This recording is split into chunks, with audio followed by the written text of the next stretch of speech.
سبق نمبر 9 سیر پہلے درویش کی اردو کمار بھارتی 9ویں جماعت کا سبق ہے جس کے مصنف ہے میرا من۔ آج ہم اس سبق کو دیکھنے جا رہے ہیں جس میں پہلی بات دی گئی ہے اردو نثر اپنے ابتدائی زمانے میں 18ویں صدی میں قرآن اور مذہبی رسالوں کے ترجموں، مختصر اور طویل قصے، کہانیوں اور اخلاقی نصیحتوں کے عربی فارسی اسالیب میں نمو پا رہی تھی۔ یہ ہمارے زمانے کی بول چال کی زبان کی طرح نہیں تھی۔ انگریزی سرکار نے اپنے ملازموں اور فوجیوں کی تعلیم کے لیے ہندوستان میں جب درسی نصاب کیا تو عام نثری زبان کے نمونے ان کے سامنے نہیں تھے۔ کولکتہ کے فورٹ ولیم کالج میں درسی کتابوں کی تیاری کے لیے ایسے منشی مقرر کیے گئے جو سرکاری حکم کے مطابق اردو نظم و نثر کا تعلیمی مواد تیار کرتے۔ اس زمانے میں کچھ داستانیں مثلاً حاتم طائی اور 4 درویشوں کے قصے عام گفتگو کی نثر میں لکھوائے گئے۔ 4 درویشوں کا قصہ فارسی اور فارسی جیسی دقیق اردو میں خاصا مقبول تھا۔ میر عطا حسین تحسین نے اس کا ترجمہ نو طرز مرصع کے نام سے کیا تھا، لیکن اس ترجمے کی زبان عام بول چال کی زبان نہیں ہے۔ فورٹ ولیم کالج کے پرنسپل جان گلکرسٹ نے اس قصے کو میرا من دلی والے سے لکھوایا۔ اس کا نام باغ و بہار رکھا گیا۔ باغ و بہار ایک مختصر داستان ہے۔ داستان کہانی سنانے کا ایک طریقہ ہے جس میں ایک کہانی میں کئی کہانیاں سنائی جاتی ہیں۔ 4 درویش اپنی اپنی کہانی سناتے ہیں اور ان کہانیوں میں بھی کئی چھوٹی چھوٹی کہانیاں شامل نظر آتی ہیں۔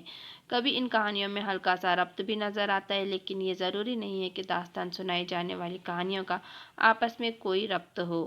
داستان میں ایک مرکزی کردار ہوتا ہے۔ کسی بڑی مہم کو سر کرنے کے لیے وہ کئی خطرناک مرحلوں سے گزرتا ہے۔ جب وہ مہم سر ہو جاتی ہے تو ایک خاص منزل پر داستان اپنے انجام تک پہنچتی ہے۔ عام طور پر داستانوں کا انجام خوشگوار ہوتا ہے۔ داستان میں دلچسپی برقرار رکھنے کے لیے یہ ضروری ہے کہ وہ سننے والا یا پڑھنے والے کے تخیل اور تجسس کو قائم رکھے۔ مافوق الفطرت عناصر اور کردار بھی داستان کے تخیل کی فضا کو قائم رکھنے میں معاون ہوتے ہیں۔ داستان کو ایک کے بعد ایک کئی مراحل سے گزارا جاتا ہے۔ اس کے بیان میں زبان ایسی استعمال کی جاتی ہے کہ داستان کی طوالت اکتاہٹ کا سبب نہیں بن پاتی۔ اس سبق کا عنوان ہے سیر پہلے درویش کی۔ لفظ سیر سے یہاں عام قسم کے سیر سپاٹے کا بیان نہیں بلکہ درویش کی زندگی میں کیسے کیسے واقعات پیش آئے، اس کا تعلق کن لوگوں سے تھا، کہانی سنانے والے نے ان کے ساتھ کیسے حالات دیکھے اور اس کی زندگی کے سفر کا انجام کیا ہوا، یہ ساری باتیں لفظ سیر کے مفہوم کو ظاہر کرتی ہیں۔ یہاں پر ہم نے سبق کے عنوان سے آپ کو سمجھ میں آ گیا ہوگا کہ سیر پہلے درویش کی کیس میں یہاں پر ہم ایک درویش کی داستان سننے جا رہے ہیں اور یہاں پر 4 درویشوں کی گفتگو ہے اس نثر میں لکھائے گئے ہیں اور 4 درویشوں کا قصہ جو کہ بہت ہی مقبول ہے، فارسی اور فارسی جیسے دقیق اردو میں خاصا مقبول ہوا ہے۔ اور فورٹ ولیم کالج کے جو پرنسپل تھے جان گلکرسٹ نے اس قصے کو میرا من دلی والے سے لکھوایا اور اس کا نام رکھا گیا باغ و بہار، جو کہ ایک مختصر داستان ہے۔ اور اس میں کیا ہے کہ اس میں داستان جو ہے کہانی سنانے کا ایک طریقہ ہے، لیکن ایک کہانی میں کئی کہانیاں سنائی جاتی ہیں اور 4 درویش بھی اس میں اپنی اپنی کہانی سناتے ہیں اور اس میں بھی کئی اور چھوٹی چھوٹی کہانیاں شامل ہیں۔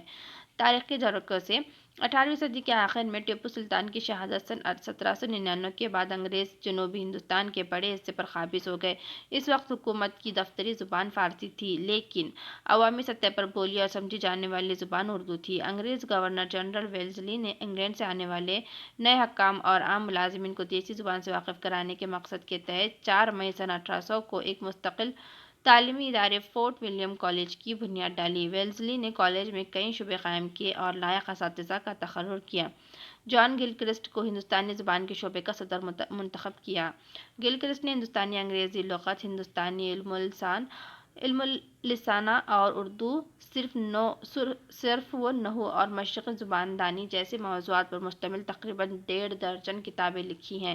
انہوں نے نہ صرف خود تصنیف و تالیف کا کام کیا بلکہ اس کے عہد میں کئی نامور نثر نگاروں کی خدمت حاصل کی اور ان سے ایسی کتابیں ترجمات، تصنیف و تالیف کرائیں جن میں اکثر آج بھی بہت اہمیت رکھتی ہیں۔ تو آج ہم اس سبق کے بارے میں دیکھ رہے ہیں، تو آئیے دیکھتے ہیں اس سبق کے تعلق سے کہ یہاں پر شروع میں دیا گیا ہے مصنف کا تعارف۔ میرا من کی حالت پوری طرح معلوم نہیں، البتہ ان کے متعلق چند باتیں معروف ہیں۔ وہ سن 1750 میں دہلی میں پیدا ہوئے۔ ان کا نام میر امان بھی بتایا جاتا ہے۔ ان کا تخلص لطف تھا۔ وہ فارسی کے عالم تھے۔ انہوں نے فارسی تصنیف اخلاق حسنہ کا اردو ترجمہ گنج خوبی کے نام سے کیا۔ احمد شاہ ابدالی کے بعد دہلی جب برباد ہو گئی تو میر امن عظیم آباد پٹنہ جا بسے۔ یہاں بھی ان کے حالات ناسازگار رہے تو انہوں نے کلکتے کی راہ لی۔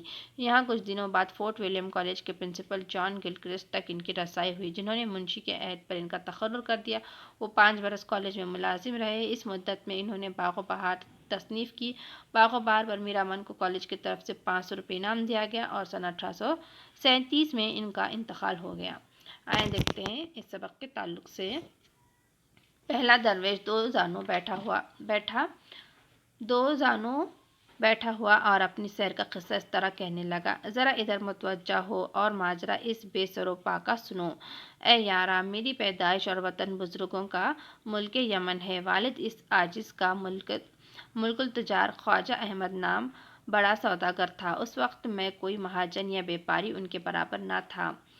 اکثر شہروں میں کوٹھیاں اور گماشتیں خرید و فروخت کے واسطے مقرر تھے اور لاکھوں روپے نقد اور جنس ملکی گھر میں موجود تھی۔ ان کے یہاں 2 بچے پیدا ہوئے، ایک تو یہی فقیر جو کفنی سیلی پہنے ہوئے مرشدوں کی حضوری میں حاضر اور بولتا ہے، دوسری ایک بہن جس کو قبلہ گاہ نے اپنے جیتے جی اور شہر کے سوداگر بچے سے شادی کر دی تھی، وہ اپنے سسرال میں رہتی تھی۔ دیکھیے یہاں پر جو ہے پہلا درویش اپنا قصہ یوں بیان کر رہا ہے کہ میری پیدائش اور بزرگوں کا وطن جو کہ یمن ہے۔ میرے والد خواجہ احمد ملک التجار تھے، وہ امیر ترین شخص تھے۔ ان کی 2 اولادیں ہوئیں، ایک تو میں خود اور دوسری ایک بہن جو والد کی زندگی ہی میں دوسرے شہر کے سوداگر سے بیاہی گئی تھی اور وہ وہیں اپنے سسرال میں رہتی تھی۔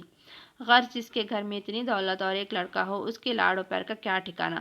مجھ فقیر نے بڑے چاو چوز سے ماں باپ کے سائے پرورش پائی اور پڑھنا لکھنا، سپاہیگری اور کسب و فن سوداگری کا بے ہی کھاتا روزنامہ سیکھنے لگا۔ 14 برس تک نہایت خوشی اور بے فکری میں گزری۔ کچھ دنیا کا اندیشہ دل میں نہ آیا۔ یک بہ یک ایک ہی سال میں والدین قضائے الہی سے مر گئے۔ عجب طرح کا غم ہوا جس کا بیان نہیں کر سکتا۔ یک بارگی یتیم ہو گیا، کوئی سر پر بوڑھا بڑا نہ رہا۔ اس مصیبت ناگہانی سے رات دن رویا کرتا تھا، کھانا پینا سب چھوٹ گیا۔ 40 دن جوں توں کر کے کٹے۔ چہلم میں اپنے بیگانے چھوٹے بڑے جمع ہوئے۔ جب فاتحہ سے فراغت ہوئی، سب نے فقیر کو باپ کی پگڑی بندھوائی اور سمجھایا، دنیا میں سب کے ماں باپ مرتے آئے ہیں اور اپنے تئیں بھی ایک روز مرنا ہے، پس صبر کرو، اپنے گھر کو دیکھو، اپنے باپ کی جگہ تم سردار ہوئے، اپنے کاروبار لین دین سے ہوشیار رہو۔